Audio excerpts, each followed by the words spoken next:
So, final stretch. Here in the second pillar from the start, there is the Dragon Ball Z hostage, so you really want to free him. These guys, if you crouch and fire, normally you should be able to kill them before they start shooting, but you never know, so always be ready to jump. Here, this flame shot, we really want to save as much ammo as we can. So here you're gonna see me always waiting for the aliens to group up before I kill them. I'm never gonna shoot to kill just one alien. I'm always gonna wait for them to be clumped up. Normally this guy on the left should be killed by the hostage. I don't know why he's not taking care of it. Anyway, so these guys here, they take 2 flame shots if you're at the correct distance. Too far or too close, and you'll need a 3rd shot. So you can see I'm trying to like kite them. Here you want to immediately jump and kill those 2 guys on top. Otherwise they start shooting and they kind of overwhelm you with their shots. So if you kill them, you can then jump on this part here before you destroy the door, and you can free the president. He has some grenades for you. So here you want to take it slow, stay far away, kill them just before they get on screen. This console thingy here, I always see people throwing grenades at it. Grenades are not meant to destroy objects that can't attack you. Grenades are meant to destroy very dangerous enemies. So this section coming up here is very difficult. These little red explosive guys have a very weird AI. So my strategy is I'm jumping to the right, and then when I see one of these guys behind me, I stop and I do some crouch canceling. Which means that I will crouch, wait for them to come near so that I can melee them, and then I'll turn around so that cancels the melee animation. And I can melee them again very fast. Here, this is a safe spot. You stand on the leftmost part of this guy where you can still hit him. And normally you don't die. This guy, when he dies, he can crush you by falling, so watch out for that. Here, this guy takes 4 grenades. You take the mobile satellite and then you just jump right. These red guys here have a different AI where they're not very aggressive, so we want to save the mobile satellite because it actually prevents these big red dudes from moving. Otherwise they'd be moving to the left and to the right. Against this guy, however, this is no longer a safe spot because he can do a green ball attack that will hit you if you stand there, so always be careful. Here I have more than 50 ammo for the satellite, so I'd rather have that instead of the heavy machine gun for this section. But here, I'm going to go forward and then come back in the corner and use crouch cancel, which is turning around every time I stab, so that I can farm some heavy machine guns. Alright, now this next boss here, the strategy is you hold the fire button, and when you start shooting, you count 1 and 2 and 3 and 4 and run. And then whenever the blue ball hits the ground, you turn around. Here, the second phase, this guy is shooting right at you. So you're gonna see me going to the sides and then jumping. So that way the attack goes very high up and it's easy to dodge it by going underneath it. Otherwise, it's very hard to dodge. You have to jump over it and it's really awkward.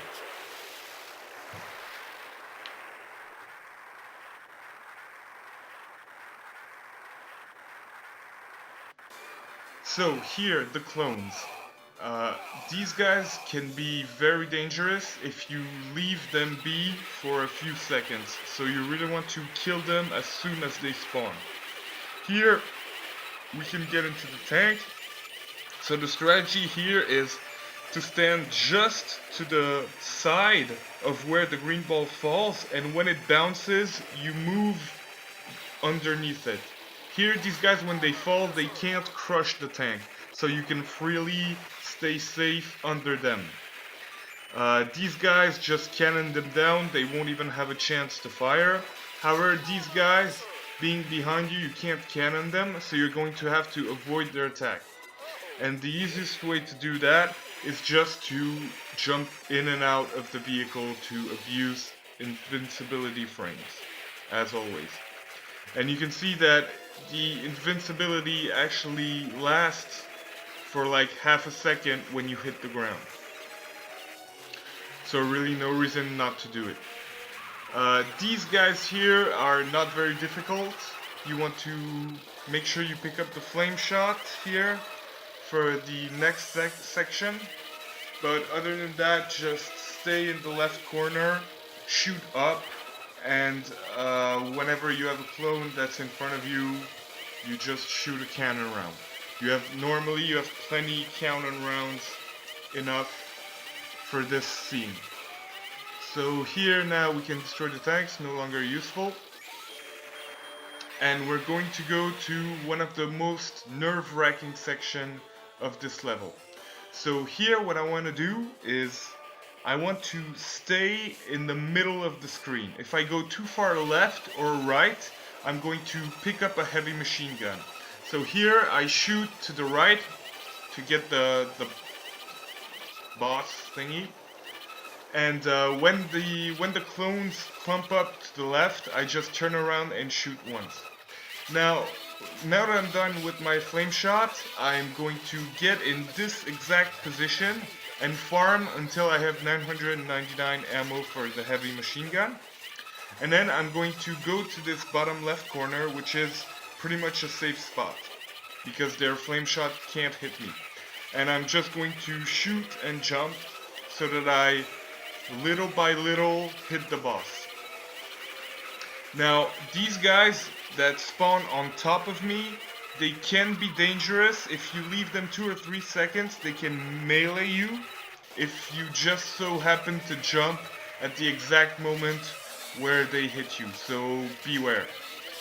Here I'm going to go refill on ammo, so to do that I just walk right without jumping, get back in the spot where I was before, and then walk left without jumping and get back to my safe spot. And that should be about it here. Don't use grenades in this fight, it's useless. We want to keep all the grenades we can for the last boss.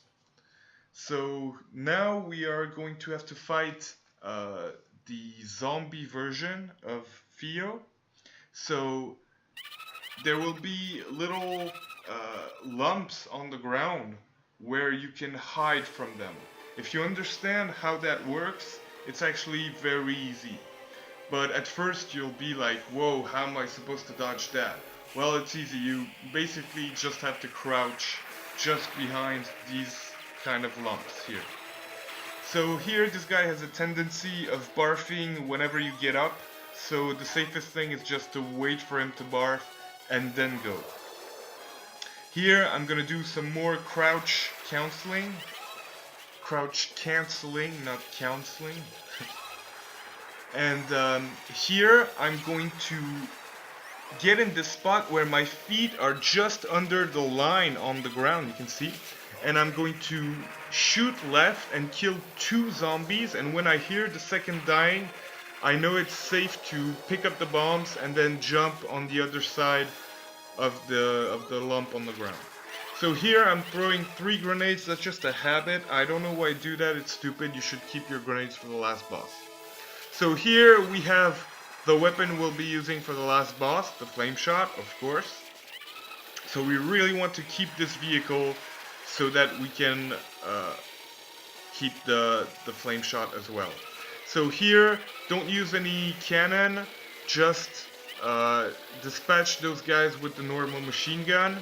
These guys, when they get close to you, they will try to melee you, and it doesn't do anything to you. So you only have to kill them if they are far away from you.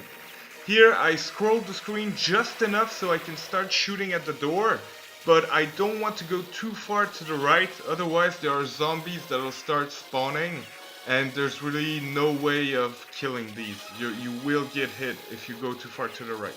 Here I'm just trying to get the correct angle to shoot the last knob, which is the lower one. There we go. And so that should be it. So now we are going to continue. Here you could take this other vehicle. I prefer keeping this one for the reason that if you stay here in the middle, you don't have to do anything and automatically you avoid these guys' attacks.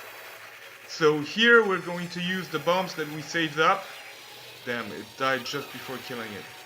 So this drop shot, if you pick it up, you're pretty much dead against the last boss. So we want to use our grenades to kill the zombies so that we can wait for the drop shot to disappear. Here, again, some bombs are in order. Throw everything you've got and aim for the top knob first. So that this way, like this, if you get hit, you can always destroy the vehicle and it destroys both the lower knobs. And when the door is open, all the zombies automatically die. So here, we're going to the last boss, and we're going to again abuse the ability to jump in and out of the tank to be invincible.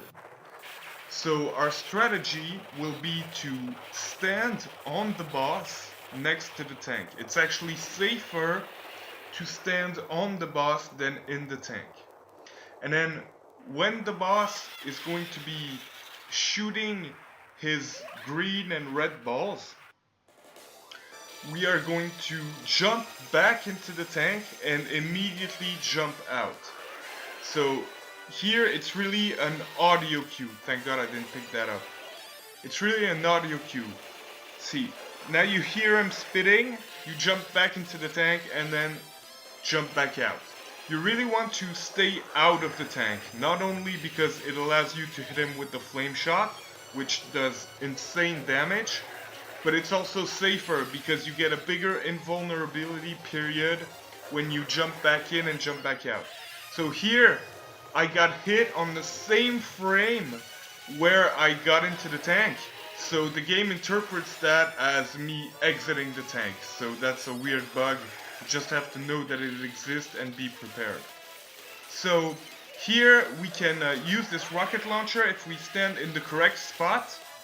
And this is how you achieve 300 DPS with the rocket launcher. So the cannon of the tank doesn't do damage, it's only used to shoot the red balls. So here we got the boss, and that concludes our playthrough. So thank you for joining me. I hope you'll tell me if it was useful or not.